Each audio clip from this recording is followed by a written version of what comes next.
Thank you. Magandang hapon po sa inyong lahat. Maraming salamat sa pagdalo niyong lahat dito at sa ating magaganda at makukulay na mga suot, lalo ng ating mga katutubo. Unang-una, magpapasalamat kay Governor Dolfo de Rosario na dito tinatanghal ang ating pagpupulong. Ang pangalawa, dahil ang una po ay ginanap po sa Baguio City noong nakaraang linggo, yun yung Luzon-wide Regional Assembly ng Indigenous Peoples. Pinili po natin dito sa Davao Norte ang Mindanao-wide consultation sa Indigenous Peoples at natutuwa ako na pinunlakan ng ating Provincial Governor, Governor de Rosario, na dito gawin sa ang ating pagpupulong, 2 araw na pagpupulong dito. So thank you very much.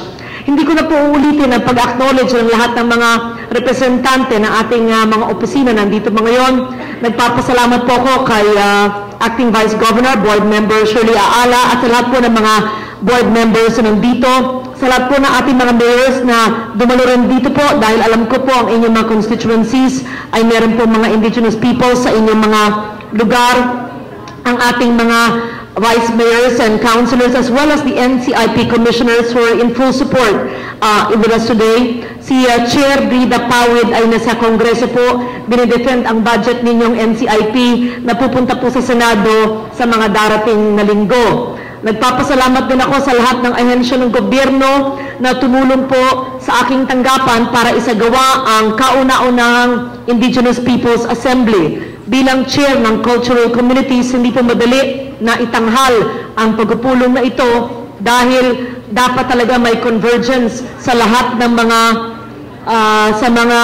ahensya ng gobyerno. Kaya ako'y nagagalak, nandito po ang ating mga superintendent sa mga regional directors ng DepEd, nandito po ang DNR na nagbigay ng pahayag at ng kanilang lecture session this morning. I know that DAR is also supposed to be here. MDA, of course, the NCIP is well represented. Is the DOH here? The DOH is supposed to be here as well. So we practically have most, if not all, agencies of government represented. At kung sino pong hindi nandito ngayon at ang inyong tanong ay idulog po nyo sa akin, sa aking mga staff, headed by Victoria and Director Sonia, at we will make sure that all your concerns are answered in this 2-day assembly. Ang aking pambungad na greeting sa inyo ay Madayaw, Marajao, Gempia de Labong. Tama ba yung aking pronunciation? Hindi ako sigurado mali yata yung aking pagsalita niyan dahil ako ay Tagalog at saka Ilongga ang aking salita Kaya pasensya na kung mali ang aking punto. Anyway, tinuturing ko pong isang malaking karangalan na makasama po kayo sa pagbubukas ng ikalawang Indigenous Peoples Regional Assembly. Bago pong lahat, nagpapasalamat ako ng muli sa NCIP para nanamagitan po para sa pagdalo ng mga leader katutubo sa buong Mindanao. Hindi madali magpulong ng ganito ng iba't ibang ahensya ng gobyerno at ng mga IP leaders all over the country. Again, this will not be possible if the DNR is not here, if the provincial government is not here, if the NCCA is not here, and if the ILO also did not help out. Dahil bukas, meron po tayong sesyon kasama po ang isang eksperto tungkol sa ILO 69 na ipapaliwanag po sa inyong lahat. Bilang pinuno ng Senate Committee on Cultural Communities, Committee on Climate Change, at Committee on Foreign Relations, hayaan po ninyong ipaliwanag ko at ibigay po sa inyo ang konteksto ng ating pagtitipong ito. I visited many provinces, all provinces around the country, and communities in our country. And every visit leads to a new discovery of the richness, the wealth of our cultural heritage. The intricately woven fabrics, the beautiful hand-loomed woven fabrics, the songs, the chants, the dances, even the languages that narrate the story of your ancestors and the distinct way of life you strive to preserve. In fact, one of the bills I authored is the documentation of your cultural properties. Cultural properties would mean, of course, your language, your rituals, your dances, everything that is about you, because we are who we are, and you bear the soul of who the Filipino really is. And so I will enact this into law, but even before it is enacted into law, I, together with the NCCA and the NCIP, will document the cultural properties of the 110 ethno-linguistic groups in the Philippines. These encounters all over the country in the past 3 decades in my public life brought in me a surge of great pride for our heritage that is enriched by every indigenous cultural community. It is this endeavor to promote this cultural inheritance and improve the welfare of its stewards that inspired me to gather you here today. A regional assembly such as this is a right venue to have a clearer understanding of your needs and your concerns. Sa nakaraang 20 o higit pang taon, marami ng mahalagang tagumpay para sa mga katutubong Pilipino sa tulong ng mga NGO at sa mga ahensya na rin ng pamahalaan sa pagtatanggol sa inyong karapatan. Alam natin, yung 1997, nandiyan yung IPRA Law, bago po ako makarating ng Senado, Indigenous Peoples' Rights Act, na nagbalik sa inyong karapatan ng pamahalaan ang lupaing ninuno at nagdiin sa pangangailangan para protektahan ang integridad ng kulturang inyong nakagisnan. Pero siguro, pare-pareho naman nating mapapatunayan na pagdating sa pag-aangat sa kabuhayan at pangangalaga sa ating kultura, marami pang kailangang gawin. Kulang pa rin ang access ng mga katutubo sa medikal na serbisyo at pati na rin sa edukasyon. Kailangan pa ng higit na suporta para sa pagpapaunlad ng mga lupaing ninuno at pagpapabuti ng kabuhayan ng bawat katutubo. Hindi pa rin napapalaganap at nasusupil pa din ang tradisyonal na kaalaman, kakayanan at kasanayan. Layunin ng ating regional assembly ito na bigyan ng pagkakataon ang mga katutubo para maiparating ang mga bagay na ito sa mga kinauukulan. Ang assembly na ito ay magsisilbing mekanismo para palakasin ang tinig ng mga lider, katutubo at ang bawat katutubo na 15 million sa Pilipinas sa pakikipag-usap sa mga mambabatas, sa mga lokal na level at maging sa mga nasyonal na opisyalis din. This assembly will hopefully serve as a foundation and focal point upon which a longer process of engagement and discussion can be launched and sustained. Gusto naming marinig kayo para magabayan kami sa aming mga ginagawa. Gusto naming gumawa ng batas na kayo ang tunay na may akda. Dahil bilang mambabatas ng 2 termino, 14 years na po ako sa Senado, hindi sapat na kami nagdedebate sa air-condition na Senado o nagbibigay ng committee hearing na 100 tao lamang. Hindi man kayo makarating po ng Senado at kayo nandyan sa inyong mga lugar na may ancestral lands, na sa kabundukan o nangangalaga as stewards of nature, ako na po ang nagpunta sa inyo. Inimbitahin din natin kayo ngayon at isinama natin ang ating mga local government officials, ang ating provincial at regional officers sa iba't ibang ahensya ng pamahalaan. Nandito rin ang mga kasama natin sa akademya, we have the academe here represented. Hindi lang para maitala ang proseso, kundi maging aktibong kabahagi din ng inisyatibong ito.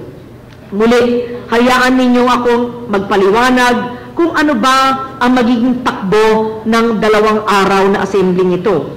Bilang pagkilala sa pagsandig ng mga katutubo sa lupaing ninuno, kagubatan at mga watershed sa kanilang kinabubuhay.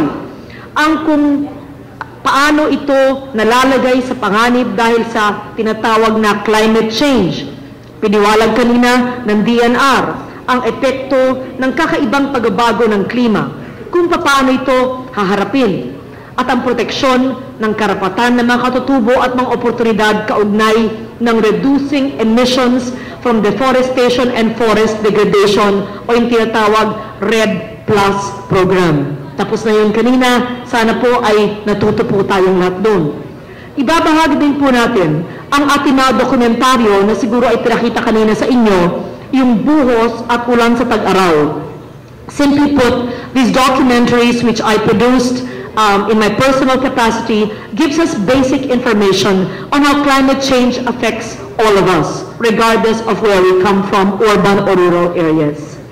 Bukas naman po, ang ILO ay magsasagawa ng tinatawag na Capacity Building Forum para sa mga leader katutubo sa ILO Convention 169, the Indigenous and Tribal Peoples Convention, na nagsasaad na karapatan ng bawat katutubo ang buong proteksyon labang sa paglabag sa kanyang karapatan at ang kalayaang mamuhay ng hindi binabagabag ng diskriminasyon. Tatalakayan naman ng mga leader katutubo at mga cultural workers ang kanilang tinatawag na best practices na pagmamalaki sa pangangalaga sa kanilang indigenous knowledge systems and practices. Ang mga kasanayang nag-ugat sa mga komunidad at nagpabuti sa kalagayan ng mga katutubo ay ating pong ipapakita. Pakikinggan din po natin ang tinatawag na success stories sa IP cultural enterprise and creative industries. Our indigenous knowledge systems, by the way, will also be documented as part of our documentation of the cultural practices or cultural properties of our IPs. Tayo po ay umaasa na ang palitan ng ating mga ideya at karanasan ay magbubunsod ng isang mahusay at epektibong talastasan upang higit na maunawaan at matugunan ang inyong mga hinaing at mga pangangailangan. May listahan po ako ng mga prioridad kong maisasabatas para sa mga IP. Una, nais kong malaman kung gaano talaga karami ang mga IP. Ano ang total na populasyon at lokasyon ng mga katutubong grupo? Sa ngayon po kasi, luma na ang ating mga tinatawag na figures na pinagbabatayan po nila. Ang mga tulong na dumarating, kung nakakarating man, ay hindi sapat. Ito pong dahilan ng aking paghain ng Senate Bill 2858. Ito yung Ethnic Origin Act.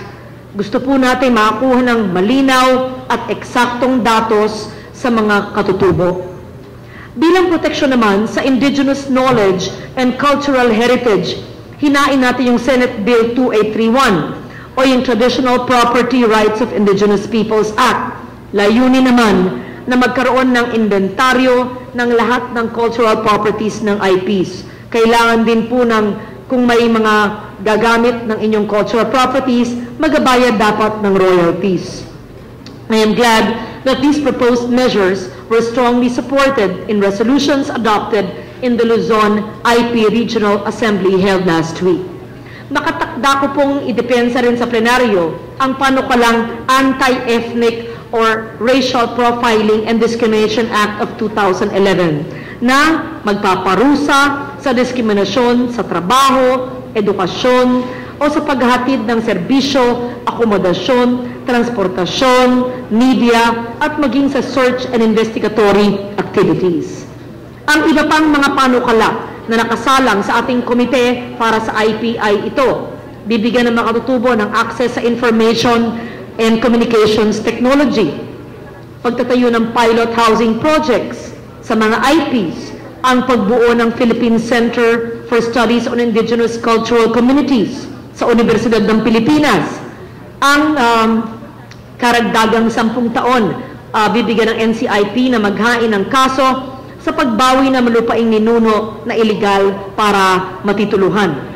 Irekomenda sa DNR na ipalaganap ang mga kasanayan ng mga katutubo sa pangangalaga sa kagubatan or really institutionalizing the indigenous practices in the environment of our indigenous people. Sa ating Luzon Assembly, naihayag ang pangangailangan tiyakin ang epektibong pagpapatupad ng mga batas at polisiya ukol sa ating kalikasan at ang pagtitiyak na nakaayon ng mga ito sa mga probisyon ng IPRA. Bago natin buksan ang malayang talakayan, bigyan naman muna natin ang pagkakataong magbigay ng pahayag ang ating mga local government officials. Malugod din nating iniimbitahan ang pahayag mula sa mga kinatuwa ng mga ahensya ng pamahalaan at ng iba't ibang sektor. I am certain that your perspective will further guide us in our lawmaking and our oversight functions.